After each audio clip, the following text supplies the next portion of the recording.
happening right now. New York's Governor Kathy Hochul is providing an update on the Rainbow Bridge explosion. Let's listen in live. Near one of the border crossings into Canada, the Rainbow Bridge. There are 4 border crossings here in Western New York. This is one of the busiest crossings, not just in Western New York, but along the entire U.S.-Canadian border. And it happens on the busiest travel day of the year.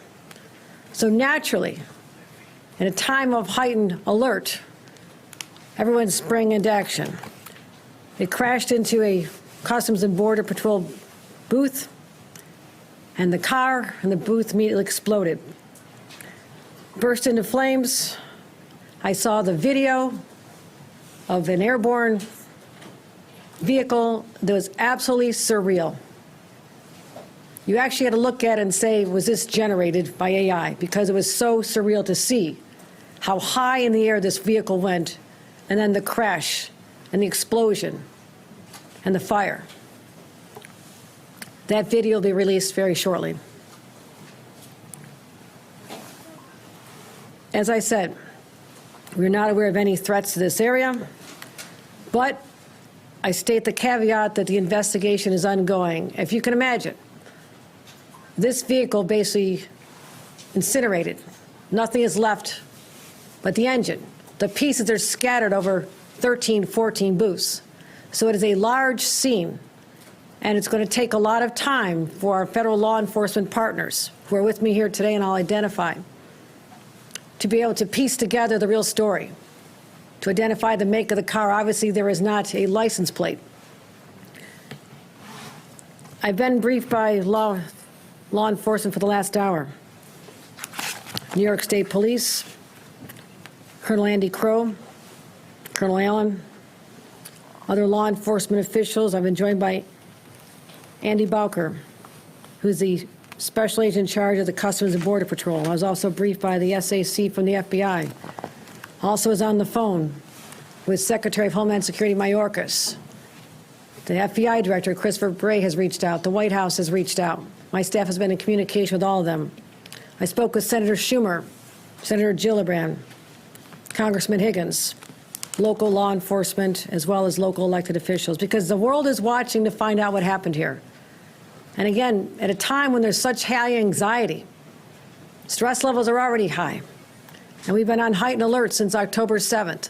That's why it's so important for me to stand here and tell the world, based on what we know at this moment, and again, anything can change, there is no sign of terrorist activity with respect to this crash. We've identified that this is a local individual, a Western New Yorker. 2 individuals died in the vehicle. The Border Patrol individual working in the booth was injured. The booth literally protected that individual. They went to the hospital with minor injuries and have been released. There is also, again, the busiest travel day of the year. There's a major disruption. And first of all, our cross-border travel.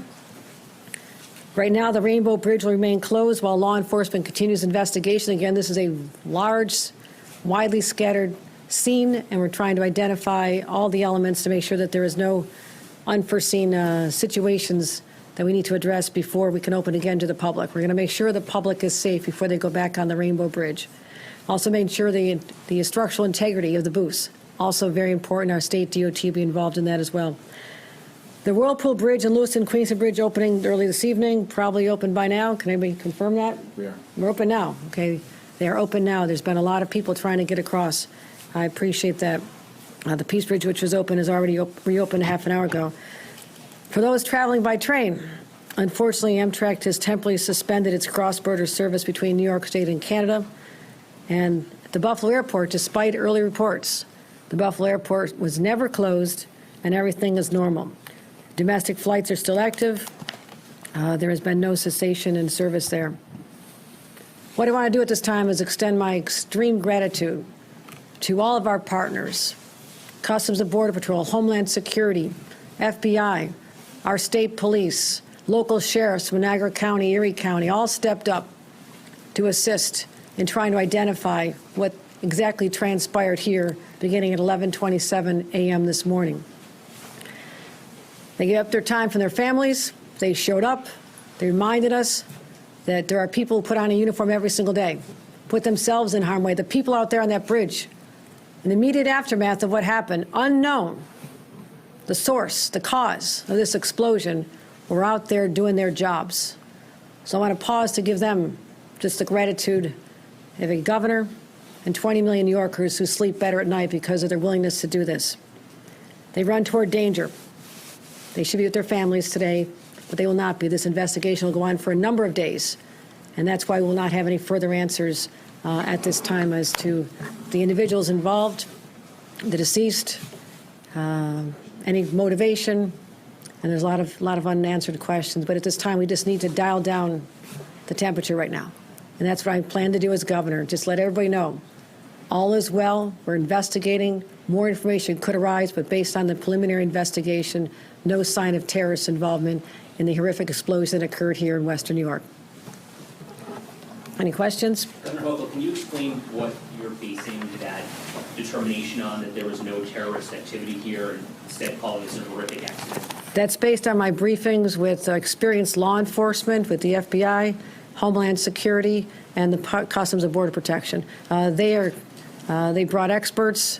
They're still analyzing this, but there's been no indication based on any online threats, anyone taking credit for anything, all the usual areas you look to identify whether or not there's a group involved. At this time, you hear me say this at this time, right, a dozen times, because it is still unfolding, but I didn't want to leave the public with a lot more anxiety than they need to have at this time. So I just want to be perfectly clear, there is no evidence to show at this time that this was a terrorist activity? There is no evidence at this time that this was a terrorist activity. And that's what I want to make very clear to the public, just to calm everybody down. It's really important because based on what's happening in other parts of the world, everybody is on edge. And this is an international border. And we've always felt the vulnerability there. But this was I won't call it an accident. It has not been determined to be an accident. You don't know whether the driver was intentional in how they drove. We do not know that. All I know is there was a horrific accident. Well, I won't call it an accident. A horrific incident, a crash, an explosion, loss of life.